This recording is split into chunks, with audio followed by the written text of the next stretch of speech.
आपके साथ ये जंतर मंतर पे प्रोटेस्ट देखने को मिला, आपने भी उस पर मुखर कांग्रेस आरजेडी के लोग लगातार कह रहे हैं कि संघ और बीजेपी आरक्षण समाप्त करने की दिशा में आगे बढ़ रही है। अरे प्रभु, इन लोगों को हर चीज में राजनीति ही दिखती है। क्यों संघ, बीजेपी और हम लोग नहीं है क्या एनडीए में? और ये आरक्षण किसी के कहने से समाप्त होने वाली चीज है क्या? संवैधानिक अधिकार है ये। आरक्षण किसी को दी हुई खैरात नहीं है, ये संवैधानिक अधिकार है और दुनिया की कोई ताकत आरक्षण को कतई समाप्त नहीं कर सकती है। और जो लोग इसको समाप्त करने की सोच रखते हैं, कभी समीक्षा के माध्यम से, कभी सुधार के माध्यम से, उनको संभवतः ये पता ही नहीं है कि आरक्षण क्यों जरूरी है। आप जब शेड्यूल कास्ट, शेड्यूल ट्राइब्स की आप बात करते हैं, बहुत आसानी से कह देते हैं कि भाई इन लोगों को क्यों आरक्षण के साथ जोड़ा जाए, पर आज भी ऐसी घटनाएं होती हैं। खड़गे साहब के साथ क्या हुआ था? उस मंच पर गए थे, उस मंच का शुद्धिकरण किया गया ना। आज भी एक दलित युवक को घोड़ी पे चढ़ने से रोका जाता है, एक दलित लड़के को बारात निकालने से रोका जाता है। बड़े बड़े नेता जब मंदिर जाते हैं तो मंदिर को गंगा जल से धुलवाया जाता है। तो ये भेदभाव तो आज भी हो रहा है ना।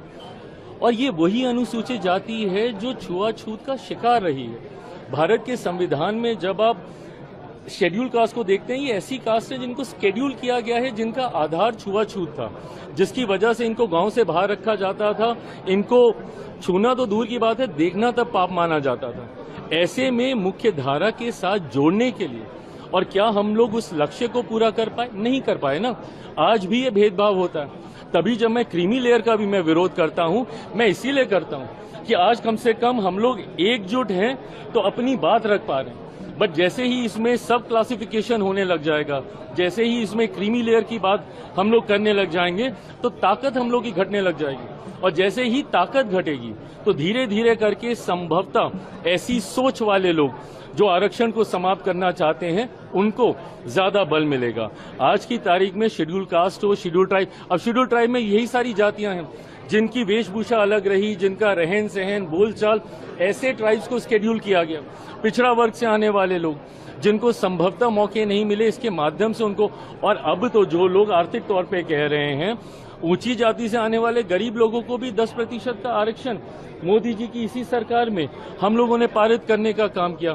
तो जो लोग ये सोच रखते हैं कि आरक्षण पे चर्चा होनी चाहिए, सुधार होना चाहिए, समीक्षा होनी चाहिए, बाबा साहेब की सोच से बनी हुई ये व्यवस्था है और दुनिया की कोई ताकत इसको, और मैं जब तक हूं, मैं इतना तो मैं पूरे गारंटी के साथ कह सकता हूं कि जिस सरकार में चिराग पासवान है, रामविलास पासवान जी का बेटा हूं, कतई इस व्यवस्था को बिगड़ने नहीं दूंगा।